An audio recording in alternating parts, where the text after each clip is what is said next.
Pasi protestuan për zaptimin e tokave të tyre në fshatin Boçov të njësisë administrative Levan nga kompania Bervi Construction në pronësi të bashkëshortes së Pullum Salillarit, e cila po investon për ndërtimin e paneleve diellore, 14 familjet e prekura janë drejtuar policisë së Fierit. Ata kanë vendosur ta ndjekin çështjen e tyre në të gjitha instancat, duke ndjekur hapat e duhur ligjor.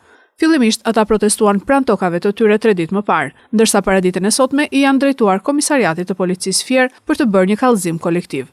Në prononcimin e tij për mediat, fermeri Sandër Muja ka kërkuar mbështetjen e shtetit dhe i ka bërë apel organeve të drejtësisë të ndërhyjnë për zgjidhjen e kësaj situate, pasi këto toka i kultivojnë prej 30 vitesh duke qenë taksapagues të rregullt. Kemi ardhur këtu përpara Komisariatit të Policisë kolektiv të bëjmë një kallëzim për sa i përket pronave tona që kemi në fshatin Levan Boçov. Jemi disa familje nga Veriu të internuar në Shtyllas dhe në Levan, ku ato toka ne disponojmë prej 25 deri në 30 vjet, duke paguar taksat vit për vit.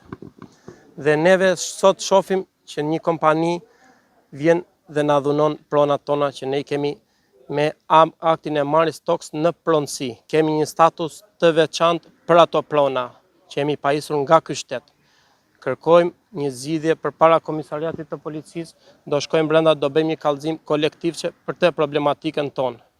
Duam të shkojmë deri në fund kësaj problematike. Kërkojmë mbështetjen e shtetit dhe kërkojmë që mbi tokat tona që ne i mbjellim grur, mos të hidhen gur. Këta në qoftë se kanë lidhje dhe me qeverinë, edhe me perëndin në qoftë se kanë lidhje, të tokat tona nuk kanë asnjë të drejtë të hyjnë dhe të na i dhunojnë. Kërkojmë mbështetje nga policia dhe institucionet më lartë që përket për këto problematikat tona.